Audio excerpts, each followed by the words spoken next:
نحمده ونصلي على رسوله الكريم أما بعد فأعوذ بالله من الشيطان الرجيم بسم الله الرحمن الرحيم সমস্ত প্রশংসা আল্লাহ তাআলা যে আল্লাহ তাআলা নিজ কুদরতে দুনিয়াকে বানাইছে ওই কুদরত দেখে আবার আমাদেরকে সৃষ্টি করছে এজন্য আল্লাহ রাব্বুল ইজ্জতের দরবারে শুকরিয়া আদায় করে সকলে বলি আলহামদুলিল্লাহ। मेरे भाई दोस्तों আল্লাহ তাআলার দরবারে বান্দা যখন যারা থেকে যারা অল্প থেকে অল্প জিনিসের শুকরিয়া আদায় করবে তো আল্লাহ তাআলা তার নিয়ামতকে বাড়াই দিবে। আমার তলবে ভাইরা এখানে কে হাফজাখানে আছেন, কেউ নুরানিতে আছেন, কেউ কিতাবখানায় আছেন, প্রত্যেকে এলম শিক্ষা করতেছেন, তাই না?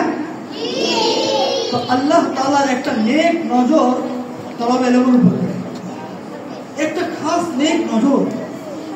আল্লাহ তাআলা প্রতিদিন একটা চিন্তা নিয়ে একটা ফিকির করে যে আজকে দুনিয়াকে ধ্বংসই করবে, আজকে সমুদ্র এত বড় লাহার, এত বড় একটা পাহাড়, এটা দিয়ে ধ্বংসই করে দিব। কে আসো আমার থেকে চাইবা?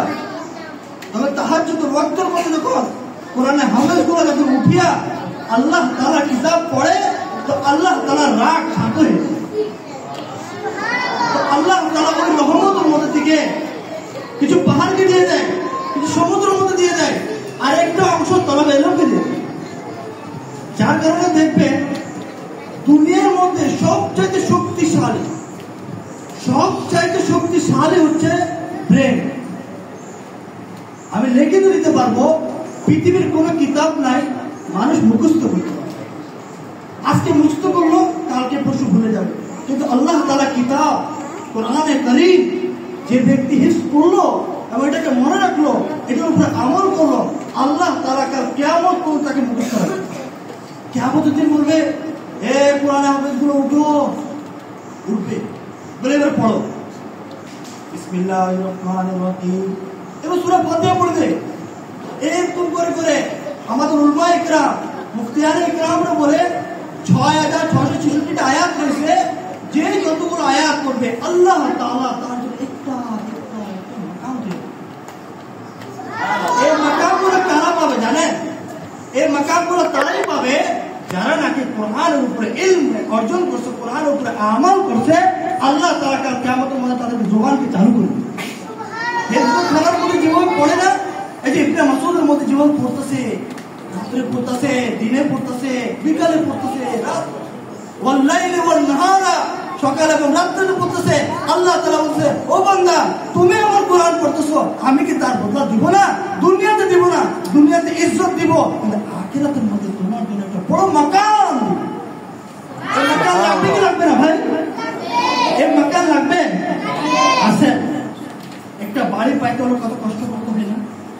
একটা মর্যাদা পাইতে হলে কত কষ্ট করতে হয় না? ঠিক ততরূপ এই ইলম অর্জন করতে হলে উস্তাদদের একটা নেক নজর লাগে।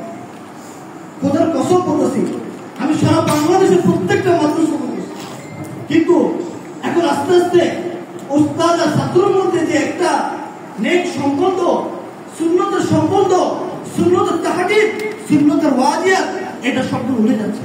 যার কারণে উস্তাদের সাথে ছাত্রের বিয়াদবি, ছাত্রের সাথে উস্তাদের বিয়াদবি। এই জন্য ভাইও ছাত্রদেরকে বলতেছি আল্লাহর ওয়াস্তে উস্তাদের সাথে নেক দোয়া নাও, তাহলে ইনশাআল্লাহ বলে যে এরকম দুনিয়ার মধ্যে আল্লাহ তার ইজ্জত দিয়ে দিবে। আমি হযরত মুস্তাকুল নবী সাহেবের সোহবতে গেছিলাম, আমি সারাউল্লাহ সাহেব আর কয়েকজন গেছিলাম রমজান মাসে। এই রমজানের আগে রমজান আমি সফরে ছিলাম তাবলিগে। তখন মুস্তাকুল নবী সাহেব বলে আমার বাপ দাদার অনেক জমি আছে, অনেক জায়গা আছে, কিন্তু এগুলোর জন্য আমি কখনো লালসা করি না, আমার ভাইরা এটার জন্য আমার সাথে হিংসা করছে। তখন অনেকে সালাউল্লাহ সাহেব জিজ্ঞেস করলো তো পরে বলে আমি যখন আমার বাবা আমাকে নসিহত করছে যে কোরআনের সাথে তুমি লেগে থাকো, কোরআনের সাথে আমি লাগার কারণে আমি মুস্তাকুল নবী আজকে আল্লাহ তাআলা আমাকে পুরা দুনিয়ার মধ্যে ইজ্জত দিয়েছে এবং বাংলাদেশে বিভিন্ন কোনায় কোনায় ইজ্জত দিচ্ছে। বলে কেন? বলে কোরআনের সাথে লাগার কারণে। আচ্ছা ভাই, কাপড়ের কোনো দাম আছে? আছে, কিন্তু কাপড়ের দাম বাড়বে যদি এই কাপড় দিয়ে যদি কোরআন শরীফ জোরদার বানানো। এই কাঠের কোনো দাম নাই, গাছের কিন্তু কোনো দাম নাই। এই গাছকে দিয়ে যদি রেহাল বানানো হয়, এর দাম বাড়বে কি বাড়বে না? আমার আর আপনার কোনো দাম নাই, আল্লাহর কাছে কোনো দাম নাই।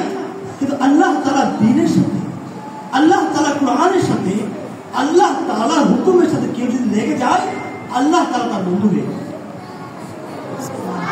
এবং এটা বলে নাই, আল্লাহ তাআলা বলতেছে যারা আল্লাহ তাআলা হয়ে যাবে, আল্লাহ তাআলা তার বন্ধু হয়ে যাবে। শুধু বন্ধু হবে না, আল্লাহ তাআলা তার হেফাজতের জিম্মাদার হয়ে যাবে। আল্লাহ তাআলা কোরআনে কারিমে বলতেছে, এ বান্দা শুনো, এ বান্দা শুনো। বান্দা শুনতেছে, বলে যে আমার হয়ে যাবে আমি তার হয়ে যাব, এবং তোমার সাথে কেউ দুশ্মনী করলে আমি সেটার বদলা নেব। এটা বদলা কে নিবে ভাই? এগুলো এমনি এমনি আসবে না, এগুলো এমনি এমনি আসবে না। এগুলো আনার জন্য কিছু মেহনত করতে হবে, অল্প মেহনত। এই যে ইবনে মাসউদ রাদিয়াল্লাহু তাআলা আনহু মাদ্রাসার মধ্যে এটাই শেখানো হইতেছে যে কিভাবে কোরআনের উপর জরব পাওয়া যাবে, কিভাবে এরকম। এটা বিদ্যা না ভাই, এটা মুখস্থ করার জিনিস না। মুখস্থ তো tree plantation, a future plan, have a future plan, word plan, a time plan, a movement of word. এটা নিয়ে কথা হচ্ছে, ওয়ার্ডকে সাকসেস করার জন্য কথা হচ্ছে। এটা হচ্ছে দুনিয়ার মাকসাদ। কিন্তু এর তালাবেলাদের মাকসাদ কি ভাই? আল্লাহ তাআলা দ্বীনকে বুঝা এবং আল্লাহ তাআলা দ্বীনকে দুনিয়ার মধ্যে প্রতিষ্ঠা। আল্লাহ তাআলা দ্বীনকে বুঝা, বলেন আল্লাহ তাআলা দ্বীনকে বুঝা, আল্লাহ তাআলা দ্বীনকে দুনিয়ার মধ্যে কায়েম করার কাজ হচ্ছে তালাবেলা। এবং আল্লাহ তাআলা দেখার এই পথের মধ্যে চলে। এটা হচ্ছে তালাবেলাদের মূল মাকসাদ। উদ্দেশ্যবিহীন যে ব্যক্তি চলবে, উদ্দেশ্য ছাড়া যে ব্যক্তি চলবে, তার